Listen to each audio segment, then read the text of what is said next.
સતકેવલ વિદ્યા મંદિર સારસા, પરમ ગુરુ પાઠશાળા સંકુલ સારસા. હું ભાવિન ગોહિલ, ધોરણ 6, વિષય ગુજરાતી. આપ સૌ વિદ્યાર્થી મિત્રોનું ઓનલાઈન એજ્યુકેશનમાં હાર્દિક સ્વાગત કરું છું. વિદ્યાર્થી મિત્રો, અગાઉ 3 એકમોનો અભ્યાસ કરી ચૂક્યા છીએ. એકમ નંબર 3 એક બોધકથા હતી, જેમાં 2 વાર્તાઓ હતી અને એ બંને વાર્તાઓ આપણને કંઈક ને કંઈક બોધ આપી રહી હતી. તો હવે એકમ નંબર 4નો અભ્યાસ કરવાનો છે. એકમ નંબર 4 એ એક જીવન ચરિત્ર લેખ છે. જે લેખકે લખ્યું છે એ લેખકે કોઈ એક વ્યક્તિના જીવન વિશે લખ્યું છે. તેનો અભ્યાસ કરવાનો છે. તેનો અભ્યાસ કરતા પહેલા આપણે લેખકનો પરિચય મેળવી લઈએ.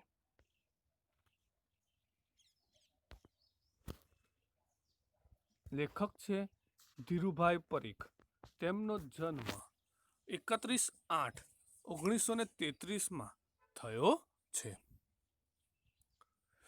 ધીરુભાઈ ઈશ્વરલાલ પરીખનો જન્મ વિરમ ગામમાં થયો હતો. જુદી જુદી શિક્ષણ સંસ્થાઓમાં તેમણે ભાષા સાહિત્યના વિદ્વાન અધ્યાપક તરીકેની સેવાઓ આપી છે. કવિ, વિવેચન, અનુવાદ તેમજ સંપાદનના એમના રસના ક્ષેત્રો છે. કવિતા લખવી, વિવેચન કરવું, અનુવાદ કરવું તેમજ સંપાદન કરવું એ એમના રસના વિષયો છે. કુમાર તેમજ કવિલોક જેવા પ્રતિષ્ઠિત સામાયિકોના તેઓ તંત્રી છે. છપ્પા ગ્રહણ, અગમપંચીસી તેમજ હાઇકુ સંગ્રહ, આગિયા આ તેમના નોંધપાત્ર પ્રકાશનો છે. આ એકમ એટલે કે અહીંયા એમણે એક જીવન ચરિત્ર લીધું છે, તે છે રવિશંકર મહારાજનું. તેનો આપણે અભ્યાસ કરવાનો છે. અહીંયા આ એકમમાં લેખકે પ્રસ્તુત કૃતિ દ્વારા લેખક રવિશંકર મહારાજના જીવન કાર્યને રસળતી શૈલીમાં રજૂ કર્યા છે. મહારાજના સાદગી અને સેવાના અનેક પ્રસંગો આપણા માટે પ્રેરણાદાયી બની રહે છે. વિદ્યાર્થી મિત્રો, અહીંયા ધીરુભાઈ પરીખે રવિશંકર મહારાજના જીવનને સરસ એવી રસળતી શૈલીમાં, એટલે કે આપણને વાંચવાનું ગમે એવી શૈલીમાં રવિશંકર મહારાજના જીવનના વિવિધ પ્રસંગોને અહીંયા આપણા માટે મૂક્યા છે અને તેનો આપણે અભ્યાસ કરવાનો છે. આ રવિશંકર મહારાજ જે છે એમણે જીવનમાં સેવાના બહુ જ મોટા મોટા કાર્યો કર્યા છે અને એ જે સેવાના કાર્યો કર્યા છે એમાંથી કેટલાક પ્રસંગો આપણને પ્રેરણા આપે છે અને એ પ્રેરણાદાયી જે પ્રસંગો છે એ પ્રસંગો એમને અહીંયા મૂક્યા છે. તો ચાલો એકમનું શ્રવણ કરીએ. મહારાજ અને વળી સેવક. મહારાજ એટલે તો રાજા. માટે રાજા તો સેવા કરાવે કે સેવા કરે, પણ આ મહારાજ તો રાજ વિનાના મહારાજ. નવાઈ લાગે છે ને કે રાજ વિનાના તે વળી મહારાજ હોય? હા, નવાઈ પમાડે તેવી આ વાત છે. લોકોના હૃદય પર જેમની સત્તા ચાલે છે એવા છે આ મહારાજ. આ મહારાજને તમે નથી ઓળખતા. લો, હું એમનું નામ કહું. રવિશંકર વ્યાસ. હજી ઓળખાણ ના પડી? રવિશંકર વ્યાસ નામ અજાણ્યું લાગે છે? અરે, એ જ એમનું ખરું નામ છે અને એ જ એમની સાચી અટક છે. આ તો એમના લોકહિતના કાર્યોથી, એમની નિસ્વાર્થ પ્રવૃત્તિઓથી લોકોએ જ એમને મહારાજનું બિરુદ આપ્યું છે. આમ એ મહારાજ તરીકે પ્રસિદ્ધ થયા. આ મહારાજ એટલે જ ગુજરાતના મુખ સેવક. રવિશંકર મહારાજ લોકો અને રવિશંકર દાદા પણ કહેતા. રવિશંકર મહારાજને લોકો રવિશંકર દાદા તરીકે પણ ઓળખતા અથવા તો રવિશંકર દાદા તરીકે પણ કહેતા. રવિશંકર મહારાજનો જન્મ વિક્રમ સંવત 1940ના મહા મહિનાની 14ના દિવસે, એટલે કે મહાશિવરાત્રિના દિવસે થયો હતો. ઈસવીસન 1884ના ફેબ્રુઆરી મહિનાની 24-25 તારીખે ખેડા જિલ્લાના રઢુ ગામમાં જન્મેલા કયા ગામમાં જન્મેલા છે? રઢુ ગામમાં જન્મ્યા છે. રવિશંકરના પિતાશ્રીનું નામ શિવરામભાઈ અને માતુશ્રીનું નામ નાથીબા હતું. પિતાજી પાસેથી જીવનમાં સારી ટેવો કેળવવાનું અને માતા પાસેથી ખૂબ જ ચાવી ચાવીને ખાવાનું, આરોગ્યની ચાવીનું શિક્ષણ બાળપણથી જ તેમને મળેલું. બાળપણથી જ એમનો સ્વભાવ સાહસિક અને નીડર હતો. દિન દુખીની પ્રત્યે લાગણીભર્યું હૈયું એમને બાળપણથી જ મળ્યું હતું. બાળપણથી જ એ ઘરના નાના મોટા કામોમાં મદદ કરતા હતા. ખેતીનું પ્રત્યેક કામ એ શીખી ગયા ને હોંશે હોંશે એ કામમાં જ જોતરાઈ જતા.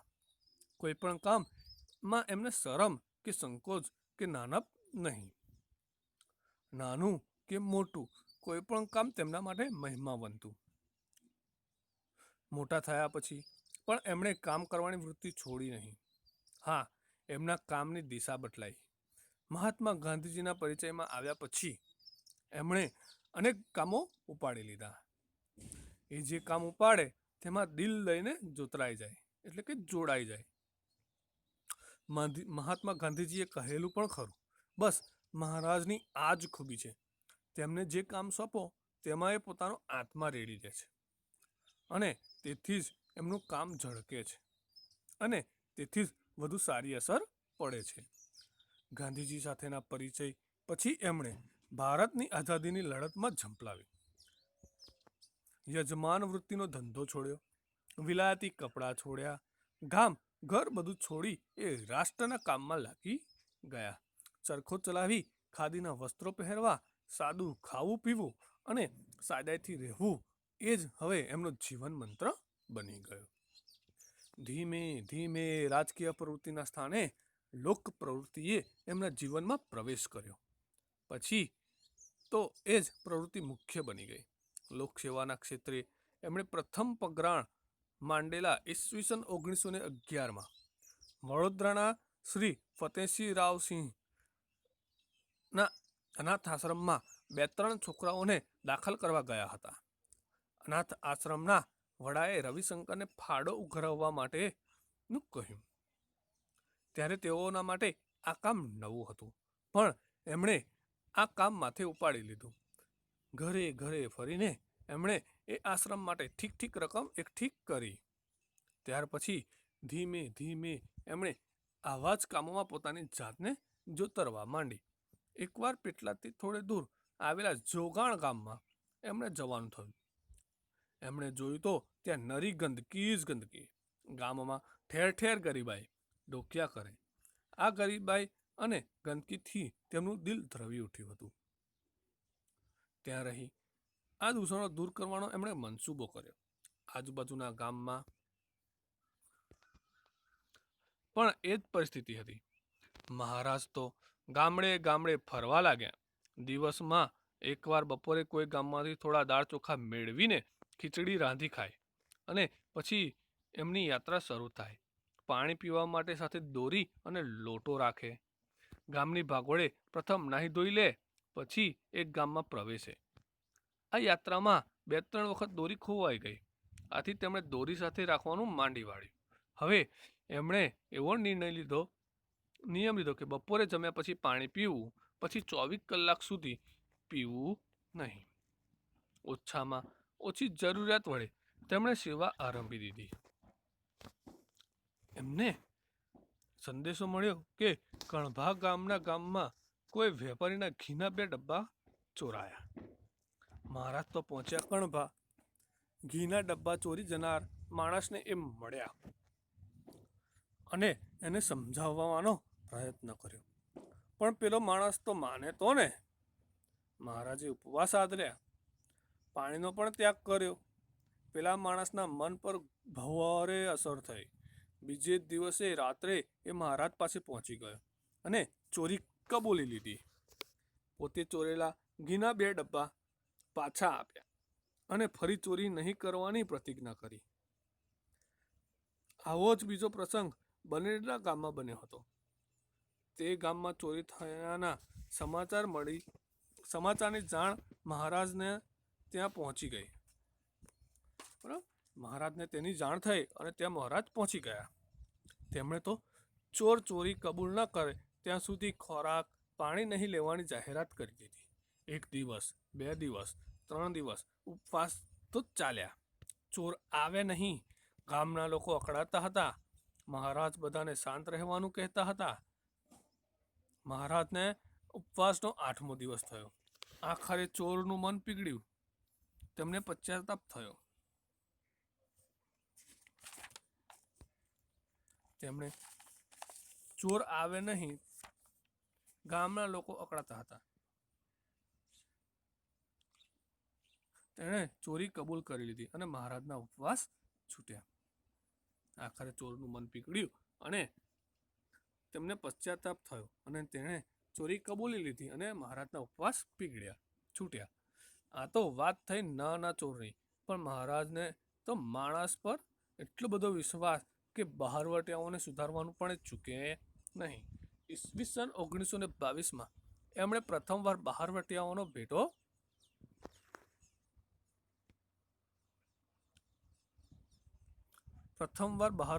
ભેટો થઈ ગયો. છીપિયાલ ગામની એ રાત્રે સરવણી ગામે પાછા ફરતા હતા ત્યાં રસ્તામાં જ બહારવટિયા ભેટી ગયા. કાચો પાકો માણસ હોય તો છાતીના પાટિયા બેસી જાય, પણ આ તો મહારાજ નરી નિર્ભયતાની મૂર્તિ. એમણે તો બહારવટિયાઓને ત્યાં મહાત્મા ગાંધીની વાત કરી, આઝાદીની લડતની વાત કરી. બહારવટિયાઓને ગાંધીજીનું કામ ઉપાડી લઈ સાચું બહારવટું ખેડવા સમજાવ્યું. પછી તો મહારાજે કોતરોમાં ભમી અનેક બહારવટિયાઓને સુધારવાની પ્રવૃત્તિ કરી. આથી જ તો ઝવેરચંદ મેઘાણીએ તેમને માણસાઈના દીવા કહ્યા હતા. આ રીતે એક તરફ તેઓ વ્યક્તિના જીવનને સુધારવાની પ્રવૃત્તિ કરતા, તો બીજી તરફ પ્રસંગ પડે લોકો ઉપર આવી પડતી કુદરતી આપત્તિઓના સમયે પણ તેઓ સેવા કરવામાં પાછી પાની કરતા નહીં. એક રાત્રે રવિશંકર મહારાજ સુદરણા ગામે હતા ત્યારે ધોધમાર વરસાદ પડ્યો.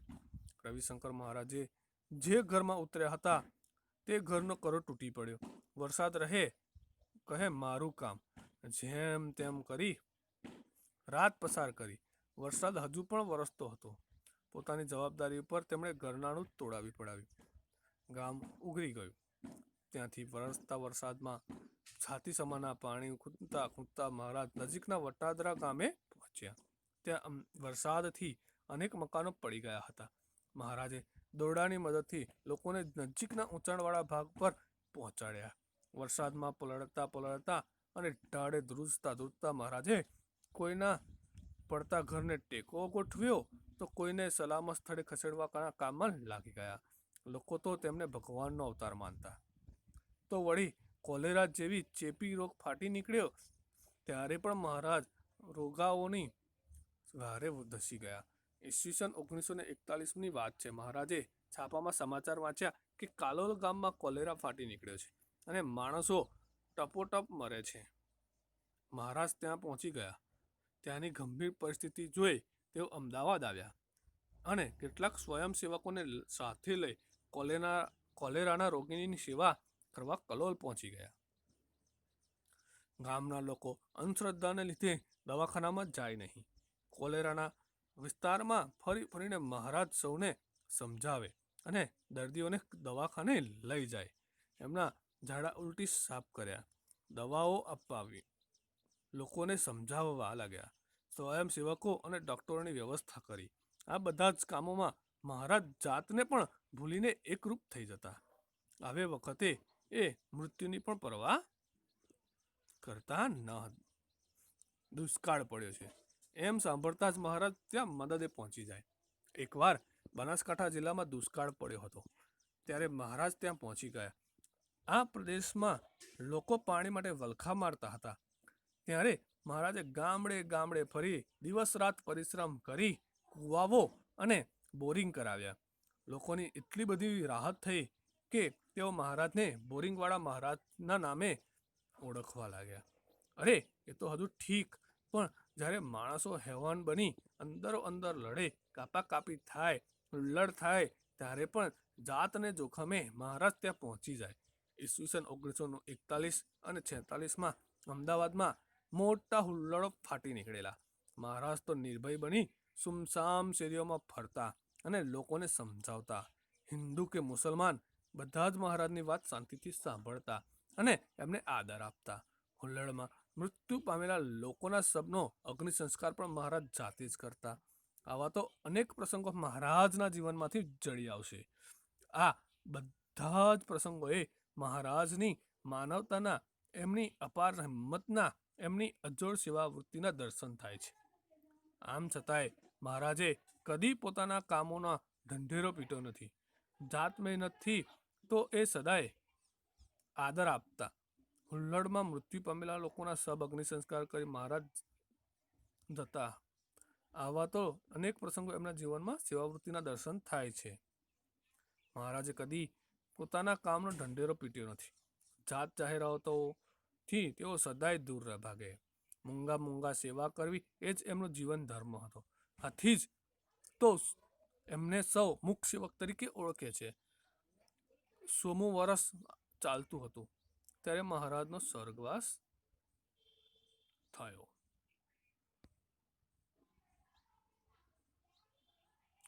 વિદ્યાર્થી મિત્રો, સરસ એકમ છે ને? ચાલો આપણે એની શબ્દશ અને અક્ષરશ સમજૂતી. મહારાજ અને વળી સેવક. મહારાજ એટલે તો મોટા મહારાજા, મોટા રાજા. મોટા રાજા તો સેવા કરાવે કે સેવા કરે? હા, પણ આ મહારાજ તો રાજ વિનાના મહારાજ. નવાઈ લાગે છે ને કે રાજ વિનાના તે વળી મહારાજ હોય? હા, આ નવાઈ પમાડે તેવી પણ ખરી વાત છે. લોકોના હૃદય પર જેમની સત્તા ચાલે છે એવા છે આ મહારાજ.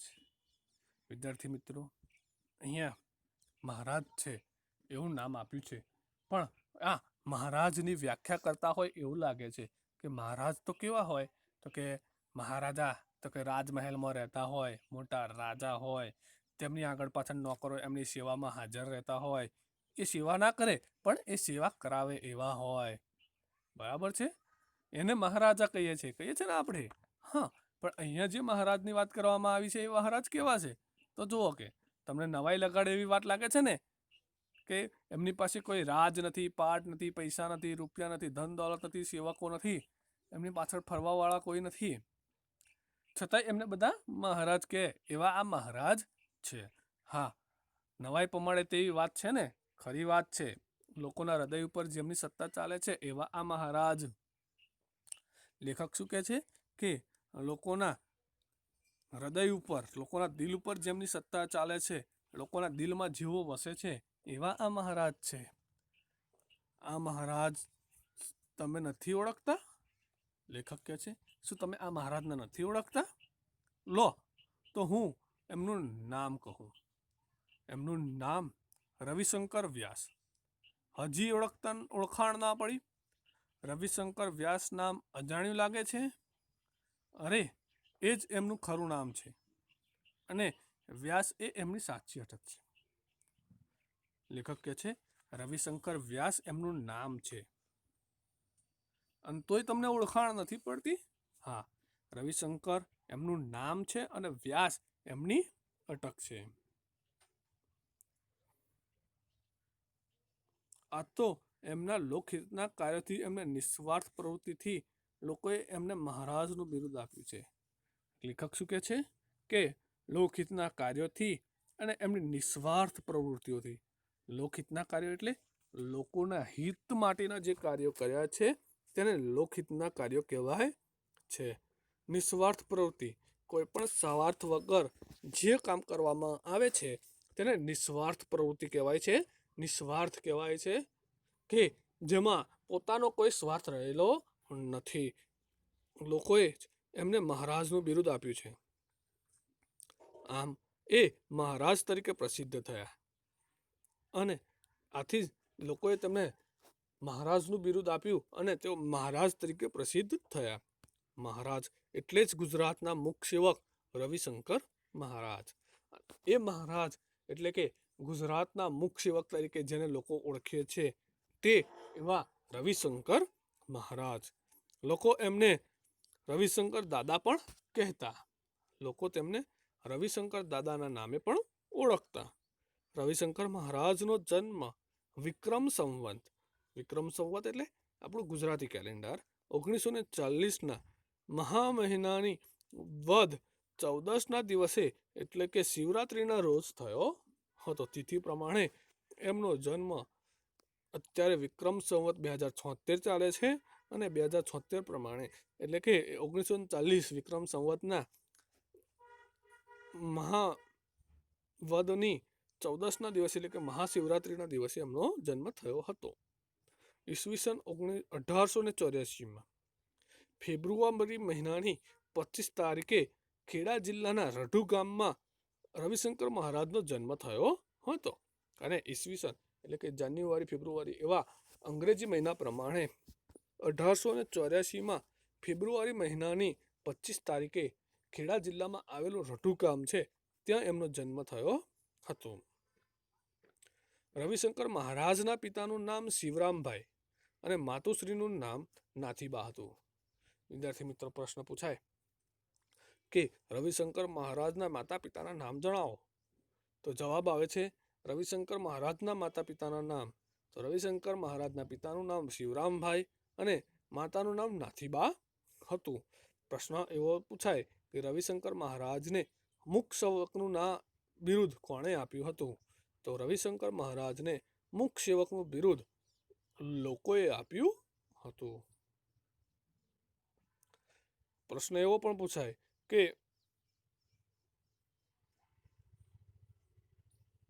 રવિશંકર મહારાજને માતા પિતા પાસેથી કઈ શું ટેવો મળી હતી, તો જવાબ આવે છે કે રવિશંકરના પિતા પાસેથી સારી ટેવો કેળવવાનું અને માતા પાસેથી ચાવીને ખાવાની આરોગ્યની ચાવીનું શિક્ષણ એમણે બાળપણથી જ મેળવ્યું હતું. પ્રશ્ન એવો પણ પૂછાય કે રવિશંકર મહારાજનો સ્વભાવ કેવો હતો, તો બાળપણથી જ રવિશંકર મહારાજનો સ્વભાવ સાહસિક અને નિડર હતો.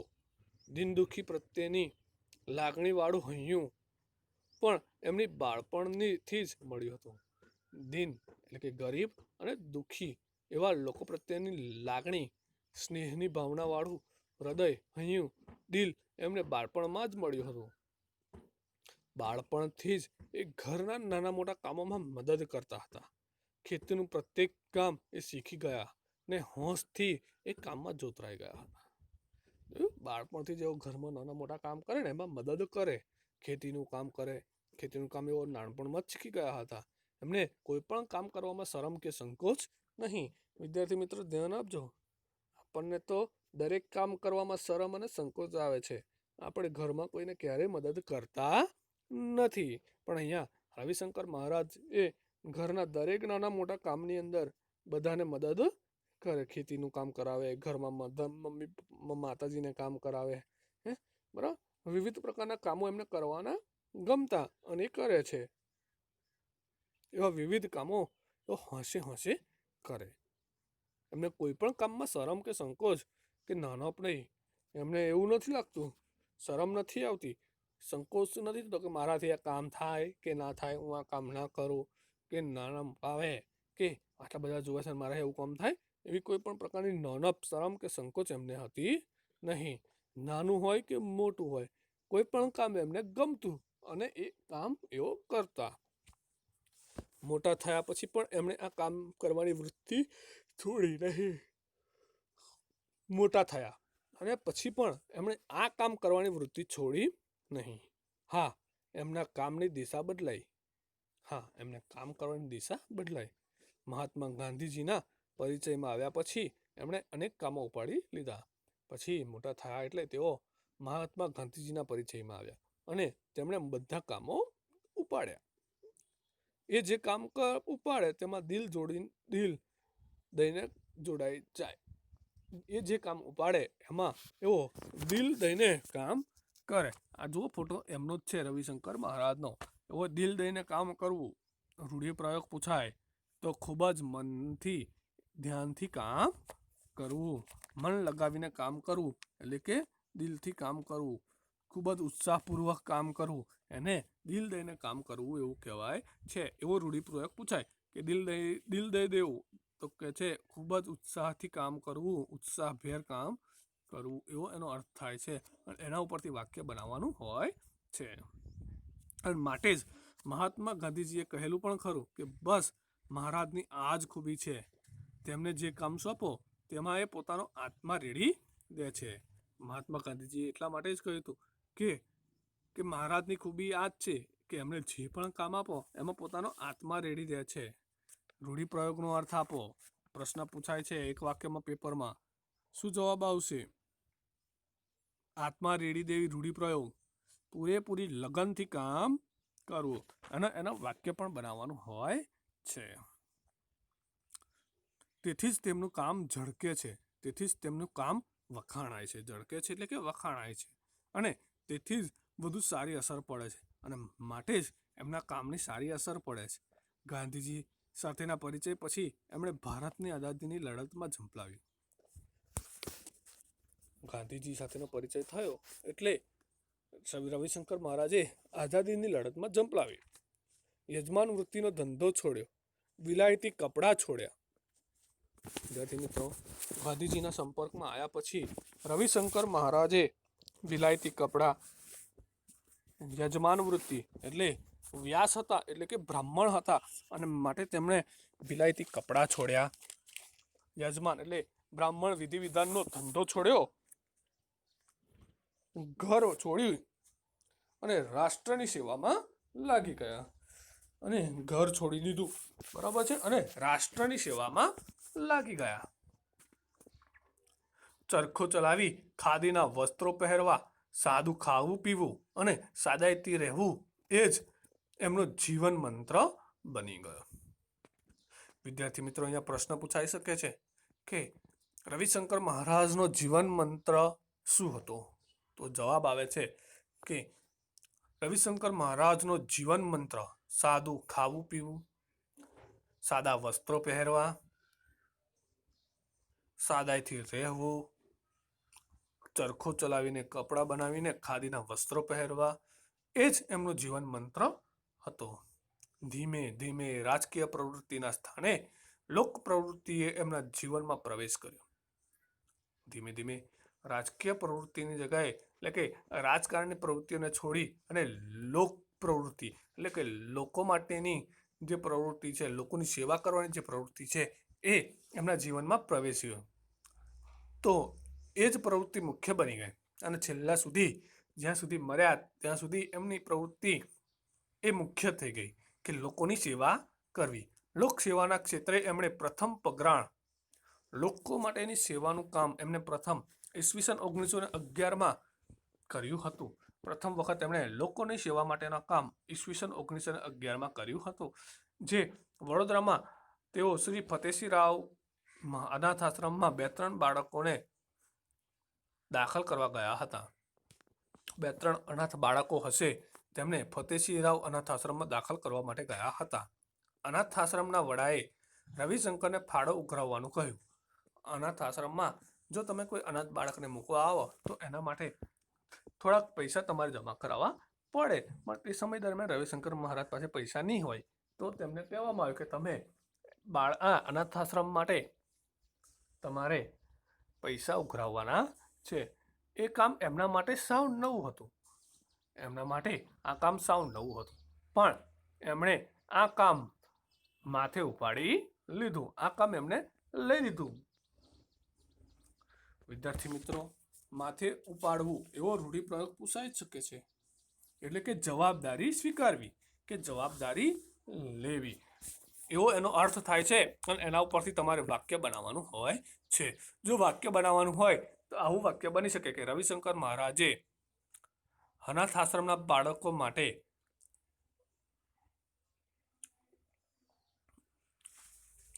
ફાળો ઉઘરાવવાનું કામ માથે ઉપાડી લીધું. ઘરે ઘરે ફરીને એમણે એ આશ્રમમાં માટે ઠીક રકમ એકઠી કરી. ઘરે ઘરે ફર્યા અને જે કંઈ થોડી ઘણી રકમ મળી એ ભેગી કરી. ત્યાર પછી ધીમે ધીમે એમણે આવા જ કામો પોતાની જાતને જોતરાવી માંડી. અને ધીમે ધીમે પછી એમણે આવા જ કામમાં પોતાની જાતને જોતરાવી માંડી. એકવાર પેટલાદથી થોડેક દૂર જોગાણ ગામમાં એમને જવાનું થયું. એમણે જોયું તો ત્યાં નરી ગંદકી જ ગંદકી. લેખક કહે છે કે એક સમયે તેમને પેટલાદ પાસેના જોગાણ ગામમાં જવાનું થયું. વિદ્યાર્થી મિત્રો ધ્યાન આપજો, ક્યાં જવાનું થયું? જોગાણ ગામમાં. ત્યાં માત્ર ને માત્ર નરી ગંદકી જ હતી. શું હતું? ગંદકી જ હતી. વિદ્યાર્થી મિત્રો, આગળનો અભ્યાસ, આગળના એકમની સમજૂતી આપણે આવતા અંકમાં જોઈશું. આપ સૌ વિદ્યાર્થી મિત્રોએ મને શાંતિથી સાંભળ્યો તે બદલ આપ સૌ વિદ્યાર્થી મિત્રોનો ખૂબ ખૂબ આભાર. ધન્યવાદ.